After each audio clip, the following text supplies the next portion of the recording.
Good morning बंधुरा welcome to my channel संचिता संचय। आशा करी तोमरा सबाई भालो आछो। आमी संचिता चले एसेछि तोमादेर काछे आबार एकटा नतून भिडियो निये। एखन सकाल 7टा। देखो जल एसे गेছে और आमी सकाल थेकेई भिडियोटा शुरू करलाम। बासनटा मेजे निलाम, निয়েই आमी जामा छेड़े धुए दिए और चले जाबो एबार रान्नाघरे। कारण आज के सानडे, आज के अनेक काज।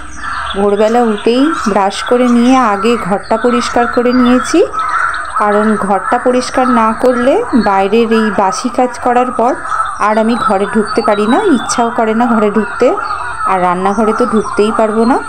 তাই জন্য জামা ছেড়ে সোজা চলে এলাম রান্নাঘরে। আজকে রান্নাঘরে অনেক কাজ। রবিবার যেহেতু বাড়িতে সবাই আছে, তাই আমাকে একটু রান্নাঘরে বেশিক্ষণ সময় কাটাতে হবে। ওদের টিফিন দিতে হবে, ভাত তরকারি সবই দিতে হবে। সকালবেলা উঠে এখন চা খাবে, চায়ের জন্য তাড়া দিচ্ছে। তাই রান্নাঘরে আমি গ্যাসটা ভালো করে আগে মুছে নিলাম। মুছে নিয়েই আমি এবার চা বসাবো, কারণ জল এসে গেছে দেখো। আর আমি তো বলেইছি চালটা ধুতে অনেকটা জল লাগে। আমি একবারে সাদা পরিষ্কার করে চালটা ধুই। জল যতক্ষণ পরিষ্কার না বেরোয় ততক্ষণ আমি চালটা ধুই। তা জল এসে গেছে যখন, তাহলে চালটা আগেই ধুয়ে নিই, নালে আমাদের কলে না ওপরে আমার তো এই সিঙ্কের যে পাইপটা ওইটা কিন্তু অনেকটা উঁচু জানো, আর 1 ঘন্টা মতো জল থাকে। খুব তাড়াতাড়ি এই রান্নাঘরের জলটা চলে যায়। এমনি বাইরে জল থাকে, তা সেই কারণে আমি আগে চালটা ধুয়ে নিলাম। চালটা ধুয়ে নিয়ে সব জল তো তোলাই আছে, কালকে বিকাল থেকেই সব তুলে রেখে দিয়েছিলাম।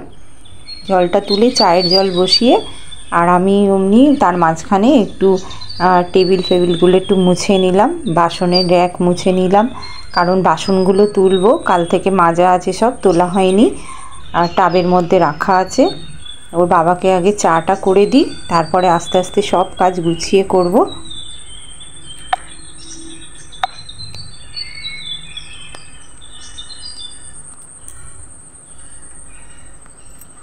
বাসনের রেখে জানো তো এত বাসন আমার যে কোথায় রাখবো সেটা ঠিকও করতে পারি না, রাখতেই তো হবে না। তা ওর বাবার চাটা বসিয়ে দিলাম। আর ওর বাবা যেহেতু লিকার চা খায়, ওর বাবার চা একটু আদা দিয়ে করে দিই, আর আমিও এমনি করি। আদা দিয়ে চাটা খেলে না খুব ভালো লাগে। আমি 12 মাসই আদা দিয়ে চা করি। তা ওর বাবাকে চাটা আগে লিকারটা দিয়ে দিলাম, কারণ আমার জন্য আর অপেক্ষা করতে পারছে না। তা আমি চাটা ভালো করে লিকারটা ফুটিয়ে নিয়ে তারপর তো যাব, ততক্ষণ ও খাক। আমি আমার চাটা করে নিয়ে এবার যাব, দুজনে চা খেয়ে নেব। আর মেয়েও উঠে পড়েছে। মেয়ে বলল মা আমি ছাতু খাবো, ওকে সকালবেলা ছাতু দিই। ওকে ছাতুটা গুলে দিলাম। আমারও চাটা হয়ে গেছে, এবার খেয়ে নেব। খেয়ে নিয়ে এবারে টিফিনে আসব। টিফিন তো করতেই হবে, কারণ বাড়িতে ওরা আছে আজকে। হালকা টিফিন দিলে হবে না, ভারী টিফিন দিতে হবে, কারণ আজকে অনেকগুলোই কাজ করব। আর আমি ওকে ছাতুটা দিয়ে দিলাম।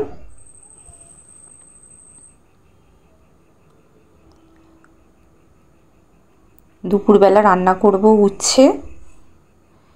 উচ্ছে ভাজা, আর ঠিক করেছি মাংস করব। ওর বাবা মাংস এনে দিয়েছিল, তা সেদিন অনেকটা বেলাই হয়েছিল বলে আমি আর মাংস রান্না করিনি। মাংসটা ধুয়ে ফ্রিজে তুলে দিয়েছিলাম, ফ্রিজ থেকে বার করে রেখেছি মাংস। আর এই ফুলকপি আলু কেটেছি, এটা রুটির তরকারি করব। এই ফুলকপি আলুটা জানো তো আগের দিন কেটেছিলাম মাছের তরকারি করার জন্য, কিন্তু 2-3 রকমের তরকারি হয়ে গিয়েছিল বলে তাই জন্য আমি আর এইটা করিনি, এইটা ফ্রিজে রেখে দিয়েছিলাম। তা আজকে সকালটা টিফিনটা হয়ে গেল, আমার আটাও মাখা হয়ে গেছে। তরকারিটা বসিয়ে দিয়ে এবার আমি ছোট ছোট টুকটাক কাজগুলো করব, কারণ সব মোছামুছির কাজগুলো করে নেব। লঙ্কা হলুদ নুন এই ডিবেগুলো না প্রতিদিন না মুছলে না এত তেল চিটে হয় যে বলার কথা নয়। আমার তো ভীষণ তেল পড়ে এই সমস্ত ডিবেগুলোর ওপরে। এবার রোজ না মুছলে হয় না। আর একটু কী করি বলো তো, আমি একটু ভিজে ন্যাকড়া করে মুছি। ভিজে ন্যাকড়া করে মুছলে না একদম পরিষ্কার হয়ে যায়, গায়ে কোনো কিছু লেগেও থাকে না, অথচ তেলটাও উঠে যায়। আর এই ডিবেটার মধ্যে এইটা একটা ফুডের ড্রাই ফুডের একটা ডিবে, এটাকে কিন্তু আমি ফেলিনি। এটার মধ্যে আমি এক্সট্রা চামচগুলো সব রেখে দিই, কারণ বাইরে রাখলে না ভীষণ তেল পড়ে, সেই কারণে ওটার মধ্যে আমি চামচগুলো রেখে দিলাম। এবার যখন দরকার হবে আমি তখন একটা করে বার করে নেবো। এমন কিছু তো দূরেও নেই, আর খুব বেশি তোমাকে প্রেশারও দিতে হবে না ঢাকনাটা খোলার জন্য, একদমই হালকা। আর এখানে অনেক দিন থেকেই আমার এই নিচের তাকটা ভালো করে গোছানো হয়নি, তাই জন্য এই নিচের র্যাকটা ভালো করে গুছিয়ে নিলাম। এখানে আমার যত মশলা আছে, মশলার ডিবেগুলো, তা এমনি তরকারিটা করতে করতেই আমি টুকটুক করে এইখানটাও পরিষ্কার করে নিলাম, গুছিয়ে নিলাম। কারণ এই ট্রেটা জানো তো, আমার একটা যখন সিঙ্গেল ডোর ফ্রিজটা ছিল, সেই সিঙ্গেল ডোর ফ্রিজটা যখন আমি বিক্রি করে দিই, ওটা তো আর দোকানে এক্সচেঞ্জ হয়নি, ওটা এমনি ওই ফেরিওয়ালারা নিয়ে গিয়েছিল। তা ওদের যখন দিয়ে দিচ্ছিলাম তখন আমি দুটো জিনিস রেখে দিয়েছিলাম, একটা হচ্ছে এই আইস ট্রে আর একটা হচ্ছে ক্রিসপার, এই দুটো রেখে দিয়েছিলাম।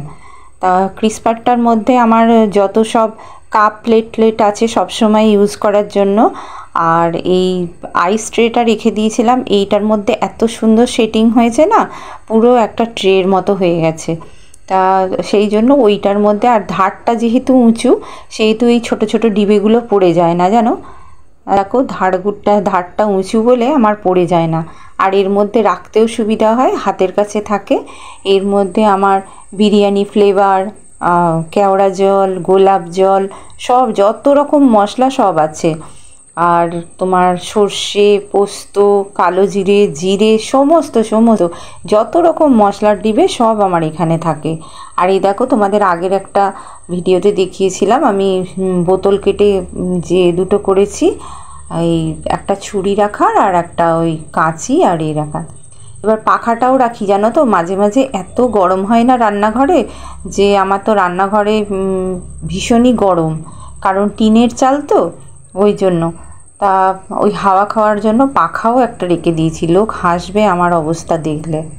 তা যাই হোক, রুটিও হয়ে গেছে আর কপি আলুর তরকারিও হয়ে গেছে। ভাতটা বসিয়ে দিয়ে এবার ওদের টিফিন দিয়ে দেব, আর আমিও এমনি টিফিন খেয়ে নেব। খেয়ে নিয়ে তারপরে আমি এবারে রান্নায় ঢুকে যাব, কারণ অনেকটা বেলা হয়েছে, প্রায় 9টা 9:30 হতে যাচ্ছে। এবার খেয়ে দিয়ে আমি এবারে ভাতটা নামাবো, ততক্ষণে ভাতটা হয়ে যাবে। ভাতটা হতে বেশিক্ষণ সময় লাগে না জানো তো।